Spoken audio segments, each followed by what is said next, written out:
All right. Well, so I've had the pleasure to see the QEii short film. Absolutely loved it. It was so well done. And I can't wait to see your series too. Let's start with Miguel. What first inspired you to even start creating film and working on the blockchain? Sure. So I've always been a filmmaker. Started making films in my teens, and I was trying to get my first feature film off the ground. It was an adaptation of my last short film, Calladita.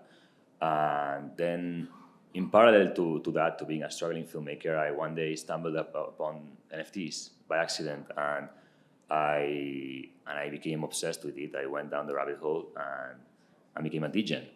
And so, I was a filmmaker by day and a DJ by night for some time. And one day, I guess, those two paths combined, and I became a DJ and filmmaker. And I thought, hey, maybe there's a way that cinema can use the blockchain and NFTs. And I started this whole project to fundraise the Calladita feature film with an NFT collection. So that's how it went. I love how you're a filmmaker by day and a DJ by night. You sound like a superhero on the blockchain. Very cool. How about you, Ben? I don't know as much about your background, so I'd love to hear how you got into NFTs, Web3, and how you combined your passion with filmmaking. Sure. So I worked at a media company called Morning Brew, and I was working on all these different kinds of short form content with them. And NFTs just kept popping up because they're a business media news company.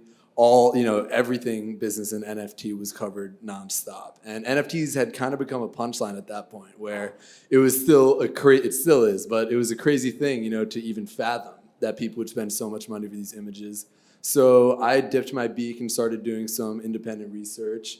And as a filmmaker for my entire life, I immediately knew that there had to be some way to link these two and bring some of my work to life using this technology. So about 2 months ago, I started a company called Muggsy Media Corp.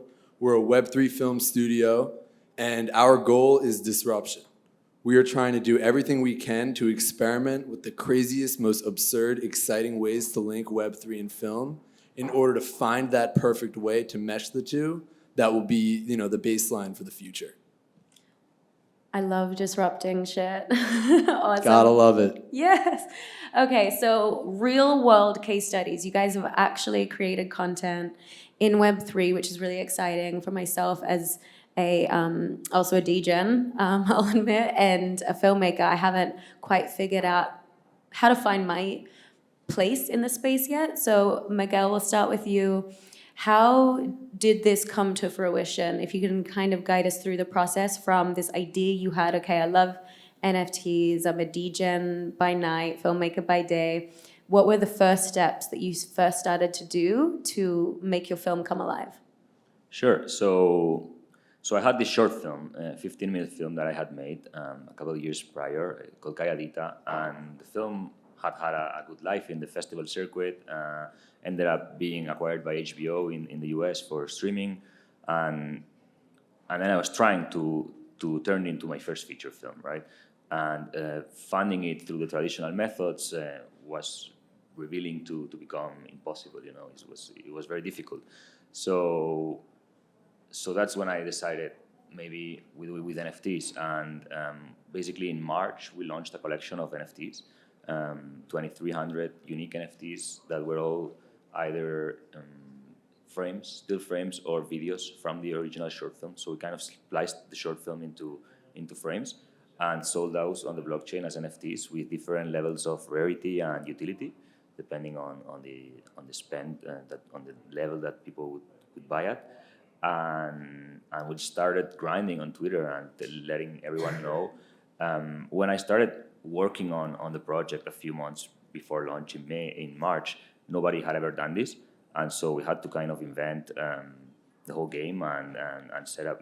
For example, there's no Kickstarter for Web3 right now, so you have to set it up all on your own, all the contracts, all the developer work, all of that, and so we did all of that. And then as I was gearing up to launch, Julie Pacino's project came around, Keepers of the Inn, which was an amazing precedent. she proved that I wasn't crazy and that this was possible.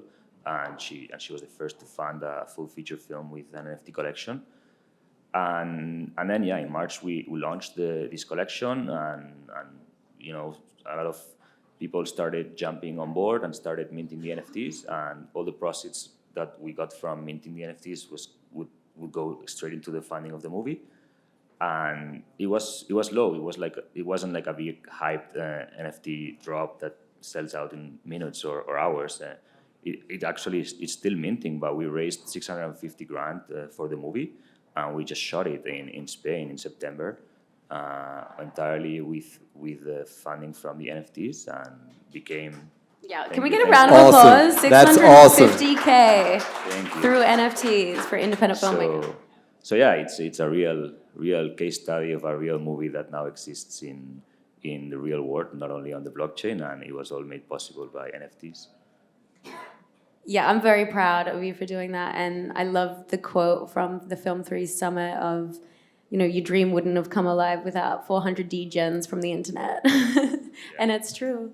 It's all about our community and, the people that we're meeting online and believing in this new world that we're creating. So how about you, Ben? How did you make your dream come true through Web3? How did that happen for you? Sure. So I saw a lot of these Discord channels for the popular NFT projects of 2021. And I saw a lot of GM, WAGME, LFG, rocket emojis, you name it. And I thought to myself, how do I give these people something to talk about? Something real with substance. And it was easy to decide I had to create a film. It was hard to decide what the hell the film was going to be about. But eventually, I looked deep within as to what I love, because it's a classic artistic goal of do what you love and it will work. So one of my favorite subgenres is the found footage subgenre, like the Blair Witch Project, Paranormal Activity, where everything is presented as real. So I wrote a story and I directed it. It's called The Wacko Worms Tragedy. And what it is about a couple of co-founders of an NFT project who intend to rug. They're just trying to make back the money that they owe from a bet.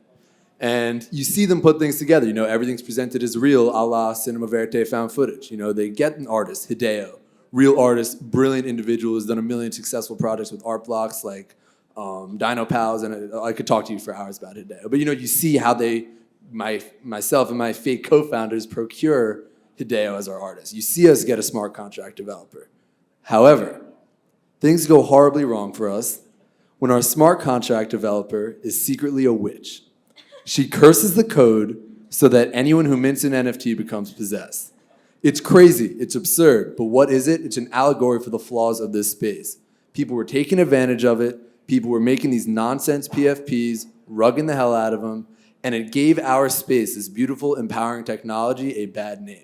And that's truly a tragedy, the Wacko Worms tragedy. But the beauty of it, of how we're linking all of this to blockchain, aside from it just being a fun story, a la Cinema Verite found footage, the project that the characters are working on is real. The Wacko Worms was a project that we were marketing to the standard marketing tactics of these rugs. Okay, we had our degen community, people were hot for it. And then, on the assumed mint date, we gave an announcement. Boom. We regret to inform you our project has been cursed by a witch.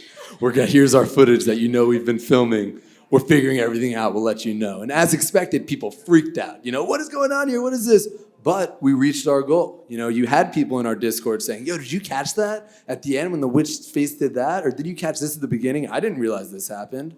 Because the film is intentionally or partially ambiguous, where the ending, it leaves you wanting more. What happened? What is it? Because we want people to have those conversations. So that's what we did. We shot the film, and as we move forward, we haven't minted the Wacko Worms yet, but people are going to feel that extra attachment to the project, like they already do, because they saw it come to be. That's very clever and very creative. And as someone that identifies as a witch, I feel personally attacked. But I saw that on your Twitter page as well, and I thought it was really clever to have posts where it looks like you've been hacked, or, we've got, this emergency or urgent news coming out, and it looks very believable. And I like that you referenced Blair Witch Project, because at the Film 3 Summit that Miguel and I were at a few weeks ago, we also heard Leo from Decentralized Pictures mention that as well, as we're looking for the Blair Witch Project of Web3, something that's creative, innovative, never seen before. So might be you. Could be Muggsy Media Corp. There you go. So I touched upon briefly community. It's something that's very important. I think that that word is overused a lot. And quite often I found out that community just meant a Discord server. And to me, that is not the kind of community I want to be part of personally. So I'd love to know, Miguel, how you found your community and how your community supported you with helping fund your film, and how you really tapped into that and reached out to them and gave them value in return. Sure. So the first thing that I realized and was very important was that, because as has been mentioned before in the earlier panel, the UX is still very difficult for Web3, and mainstream adoption is still not here.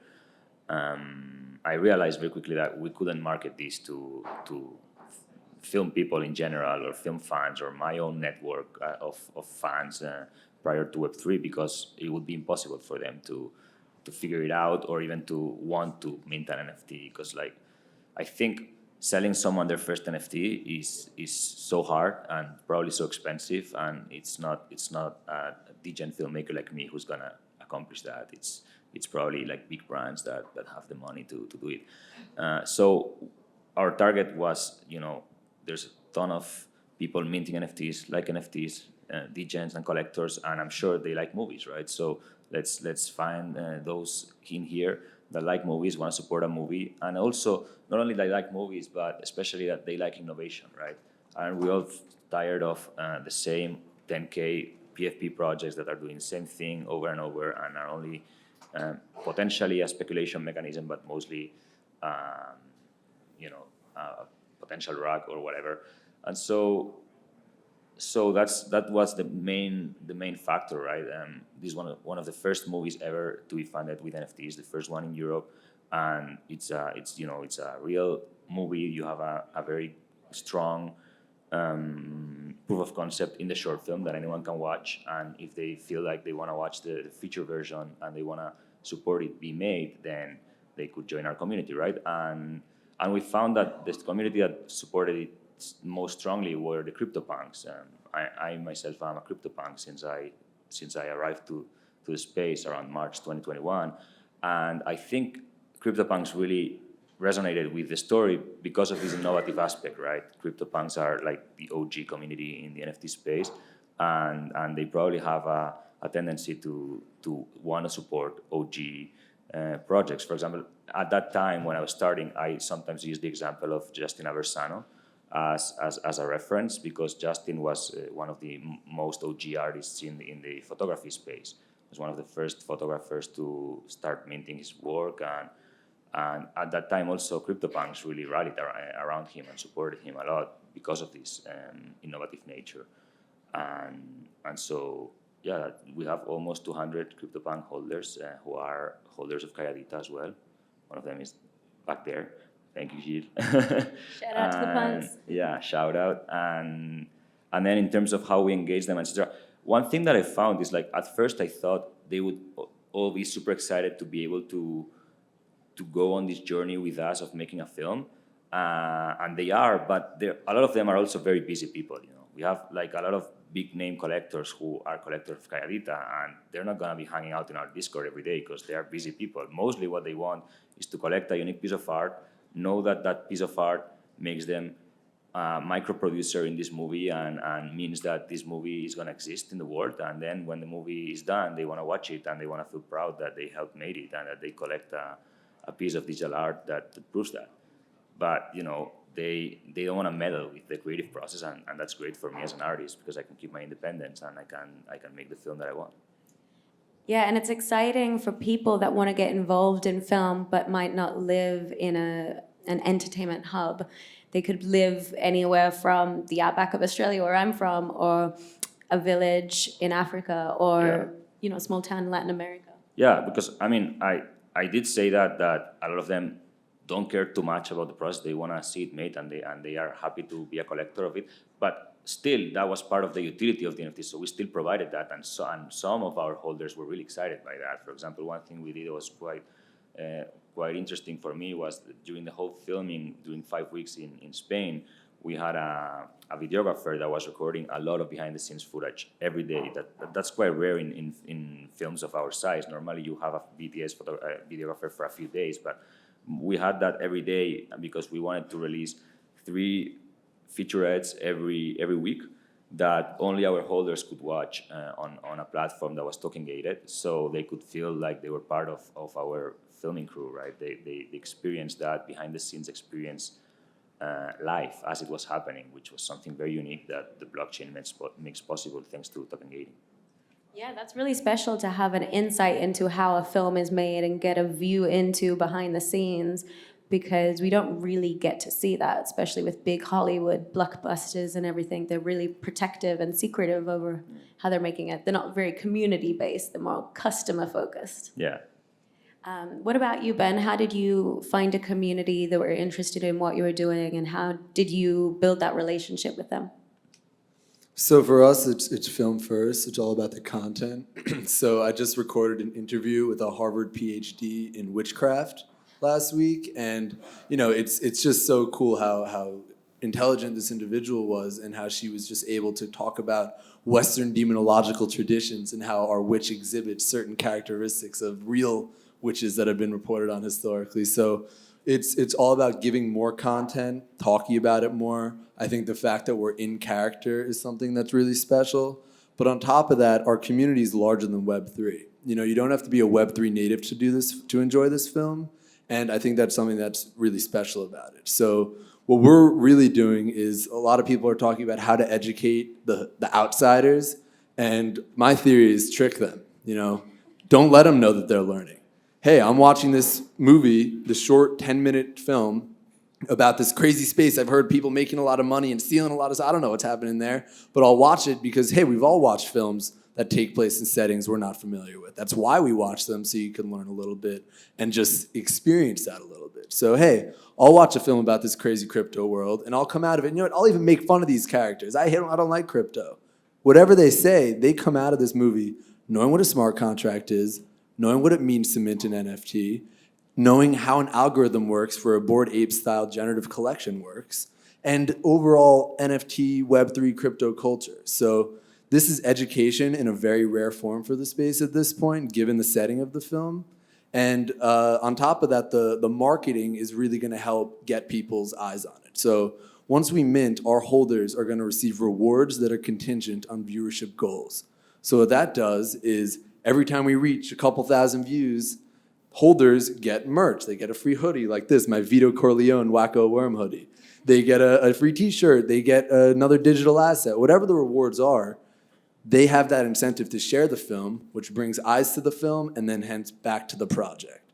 That should raise the floor price. That should bring hype around the project, excitement for our upcoming spin-off films, of which we have 3 in development and are really excited to get the show on the road. I secretly think that Ben is behind the Heidi Klum worm costume for Halloween as well. She's warming up. She's warming up. That's your biggest ambassador. So I just wanted to touch on something that Ben said about, adoption. And because, for example, in our case for Calladita, I always say that we got to this point thanks to Web3, and we made the movie thanks to the NFT crowdfunding, but now the movie lives or dies on its own merits, right? Now it's not gonna be an excuse, but this was the first movie to be funded with NFTs. Nobody cares, right? They're gonna go watch a movie and they're gonna like it or not like it, they don't give a shit of how it was made or how it came to be, because that audiences never know how a film gets funded, right? They don't care. And so, for example, Calladita is a movie that's not like the plot and the themes are not really related to Web3 and NFTs. It's an entirely separate story. There is a lot of Web3 culture kind of within it in various ways that will be very cool for DJs, I think, but mostly it's a social satire set in Spain that has nothing to do with the blockchain. And I think it's important, as someone mentioned in the previous panel, that content is first, right? The movie better be really good, and then hopefully they'll learn a bit more about how it came to be, and it will inspire Web3 revolution in cinema. But it has to be good. Definitely agree with that. Content first. Anyone who's doing film Web3 stuff, that's paramount to remember. It's easy to get, super excited about ways to implement the tech. Like in our smart contracts, I have a Latin phrase so that the people who are really into the contracts can look into that and actually see where the witch cursed our code, because it's all about things being interactive. And in our case, it's about using the blockchain as that label of, hey, blockchain's all about public transactions, transparency. Anyone in the world could see what happened and when. And to take that element and apply it to found footage, it just perpetuates that realism to a new scale. I love these little Easter eggs both of you are leaving in your films and contracts, and that trickery of getting people into Web3 via just good films. Sounds a little bit like witchcraft to me. Okay, so we only have a few minutes left. Miguel, you're really incorporating some real world case studies for how you're presenting your film and how you're giving access to holders, because you had the screening at Super Chief in LA recently after the Film 3 Summit. So what are some ideas that both of you have, and I'll also just open it up to anything you want to add that we haven't covered yet, of real world case studies of how you're bringing it into the world in real life screenings and events and going to these festivals, and we're creating these Film 3 summits to really onboard people? It's tricky. Because of what I was mentioning just now, I think now that the movie is done, so I always said the roadmap of this NFT collection is the movie. Like, we are gonna sell NFTs and we're gonna make a movie with the proceeds, and that's all we're promising, and hopefully the movie will be good and you will be proud to own a piece of it. Now that the movie is done, the main goal is for the movie to have the best life that it can have, right? Like, be seen by as many people as possible, find its right audience in the best places where they can watch it, etc. And that probably means not catering so much to the degens right now and to the Web3 world, but treating it more as a normal film and finding the places where the film will shine the most, probably in film festivals, and then hopefully having theatrical distribution in different territories, etc. And that will hopefully drive more value to the NFT holders as well, because the IP becomes more relevant and more well-known and more established. So right now, that's my main focus, my main goal for the film, to have a distribution that might be more traditional at first, and then when the time is right, we'll surely find ways to disrupt Web3 distribution as well. Yeah, is there anything that you'd like to cover that we haven't covered yet? Anything you want to mention, where people can find you? Sure. Well, I just want to say I'm 21 years old, just started my first company, and this is our first project. And all I got to say is I could have taken the safe route. I've worked for the past 2 seasons at Saturday Night Live, worked at Marvel Entertainment, worked at all the major studios, but I decided to take this route because that's what Web3 is all about. It's about risk-taking. It's about throwing stuff at a wall, seeing what sticks. Do I think that the cursed smart contract cinematic universe is the future? 100%. You have no idea what we're cooking behind closed doors, but I cannot wait to show you all. Thank you for taking the time to hear us out. Feel free to connect with me on LinkedIn, Ben Klein, Twitter, follow at Wacko Worms NFT to keep posted with all the absolute absurdity that we're running on that front. And I'm sure I speak for both of us. Talk to us after. Would love to hear anyone's thoughts, questions, concerns. Thank you. Sure.